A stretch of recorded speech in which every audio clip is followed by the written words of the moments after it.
This is something that fans have been asking for, along with asking for really wanting a return to the kind of straightforward, legitimately scary tone that we had in the first couple of movies. Back in 2007, director and series creator Don Mancini was in talks with series producer David Kirshner on rebooting the franchise. At the time, Mancini was trying to get Universal Pictures to give the green light, but MGM stepped in stating that since they owned the rights to the original film, that they would have to go through them instead. Which at the time, they had zero interest in returning to Child's Play and horror films in general, thus putting the project in limbo. Years go by and Mancini decides to ditch the full-on remake script and writes Curse as a sequel, but also incorporating the mythological elements for newer audiences who aren't familiar with Chucky. Just as the film was announced, actress Tuesday Knight, who portrayed Kristen in Nightmare on Elm Street Part 4, showed great interest in playing the role of Nika Pierce. Word got out via social media and horror fans rejoiced in excitement, even going as far as to creating a petition to help her land the role. Shortly before Fiona Dorff was given the job, Tuesday publicly stated that she did confront Universal about an audition, but was turned down because they'd rather not incorporate other franchises within the project. Curse was released the fall of 2013. With Seed being released in 2004, this makes it the longest gap between films by 9 years.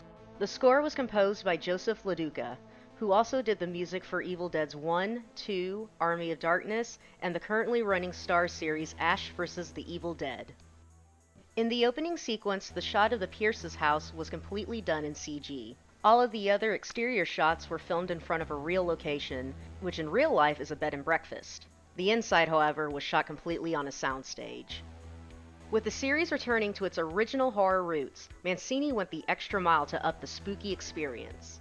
He had always been a huge fan of Gothic and Italian horror films and decided not to only deliver a solid scary Chucky movie, but pay homage to the films which inspired his filmmaking career. The overall dark and somewhat decrepit feel of the house he claims to be a direct inspiration from the early Hammer films. During casting, Don was having lunch with Brad Dourif to catch up. Don asked Brad if he knew of any actresses for the film, specifically ones who were edgy. Brad recommended for him to see his youngest daughter Fiona, who some of you may know from True Blood. Fiona came in and originally auditioned for the role of Barb. The audition went great, but Dawn saw something real special in her and decided she'd make a better Nika, having just noticed she had previously played a wheelchair-bound character in a Hallmark film not too long ago. Later, she was brought back in to do a few reads for Nika and was instantly given the job. The white nightgown Nika wears was chosen specifically by Don Mancini as an homage to the 1978 film The Fury, where a similar one is worn by actress Amy Irving. Music video and television actor Thane Coy was originally hired on to play Officer Stanton, but was let go of just days before filming began. In an interview, he expresses his disappointment and why he lost the role. The reason being the studio was trying to avoid controversy about casting urban actors. He also mentions his version of Officer Stanton was supposed to be a disabled cop who was hard of hearing. In an interview, Mancini is asked about the importance of Nika's disability and what his inspiration was. He explains that some of it was a jab to the Chucky naysayers who ask, "Why would you be scared of Chucky? He's a doll. You could just kick him."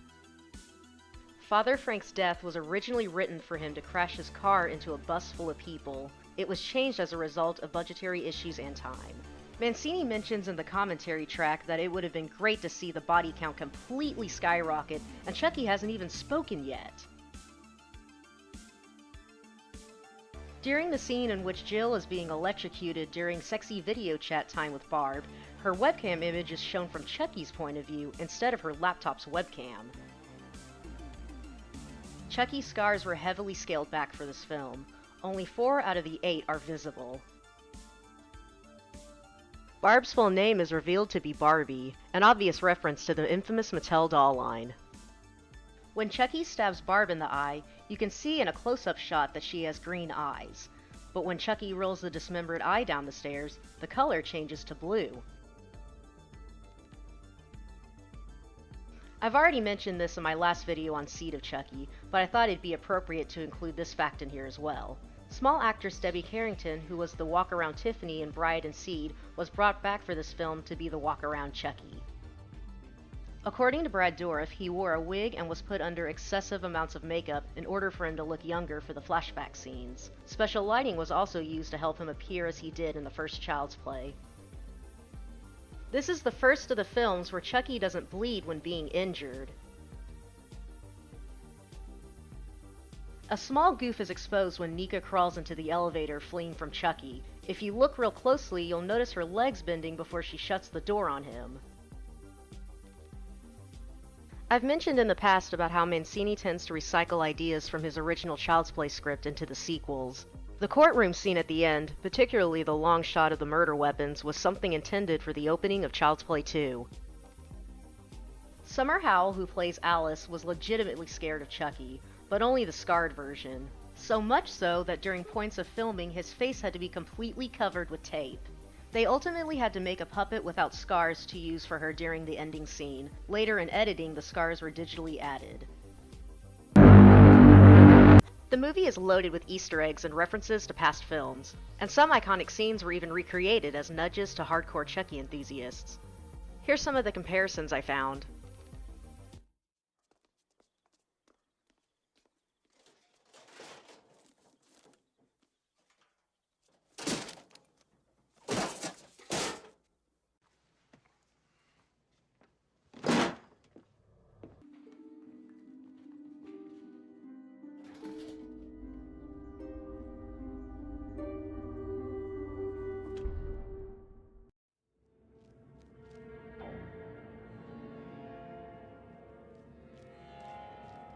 Chucky!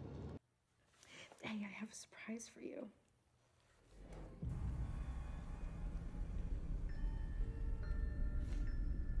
It's funny. Yes? He said Aunt Maggie was a real bitch and got what she deserved. How can you say something so horrible? I didn't say it, Chucky did. Andy, stop it. You know perfectly well that you're making this up. But I'm not. Chucky's alive, really. God bless Grandma and Mommy and Daddy and Joe, and especially Auntie Nika. What about Chucky? He says there is no God. Who said that? Chucky did. He said that life's a bitch and then you die bleeding like a stuck pig. Alice, you know it's not nice to curse. I don't curse, Mommy. Chucky did. Grandma died, and Chucky says we're all going to die. Alice, who really told you that? Was it Jill? No, Was it your daddy? no, it was Chucky. Ne peut mercier de pois chaillot. S'accuse un mes pois de... Yes, sir. So we divide the troops in half, that'd be about 7. Shit. Yes, sir. Charles, stop swearing. They'll never find me in here, Chucky. This is the best game of hide and seek ever. Just keep your fucking mouth shut. Chucky, stop cursing.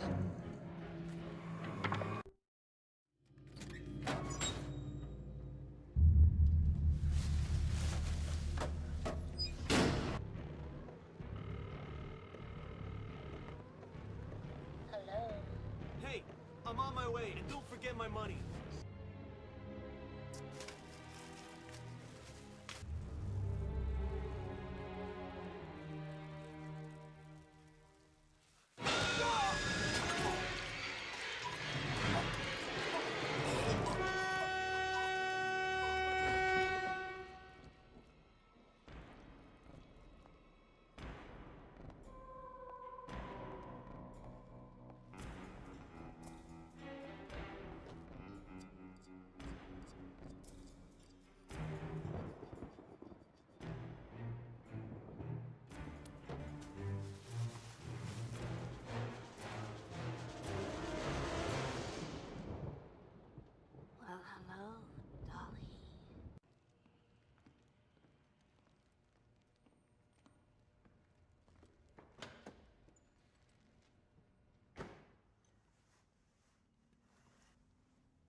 Hey, it's me. Yeah, I'm on my way. And don't forget my money.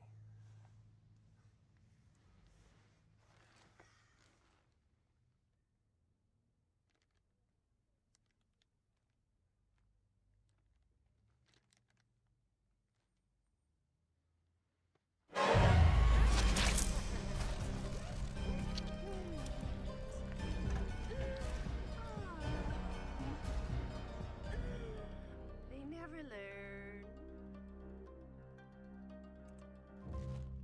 So, who's next? I got a new game, sport. It's called Hide the Soul. And guess what? You're it. Couldn't we just play hide and seek? Hold still. What do you call this game anyway? Hide the Soul. Trust me, you're gonna love it. Whatever you say, Charles. Mommy and Daddy are dead. Auntie Nika killed them. But I'm your friend to the end, Alice. And now, it's time to play. Hide and seek? Hide the Soul.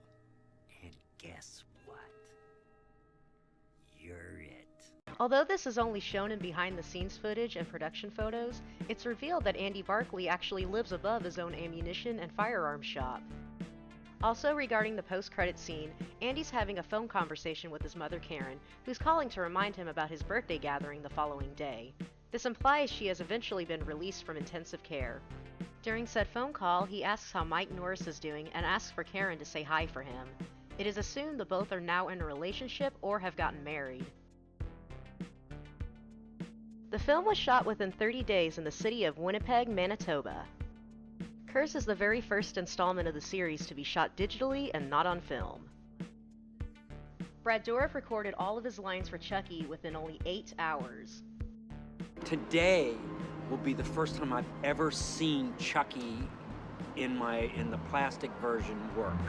This is also the very first time Brad has ever been on set of any film in the franchise. He expressed how exciting it was to finally be able to see it all happen for the very first time ever. He'd even show up on days when Fiona wasn't working just to watch. The world premiere screening was held at the 2013 Fantasia Film Festival in Montreal and ended up winning a Gold Award for Best International Feature. It currently holds a score of 81% on Rotten Tomatoes, with the audience score heavily divided. Despite making only $4.3 of its $5 million budget back in sales, the positive reception was enough for Universal to greenlight the 7th installment called Cult of Chucky, which just started filming at the time of this upload. Thanks for watching this way overdue video. Don't forget to drop a like if you're excited for Cult of Chucky or have learned something new. And if you know of any obscure facts, feel free to share them down in the comments. Thanks again, and make sure to subscribe for more Chucky facts. Take care, guys.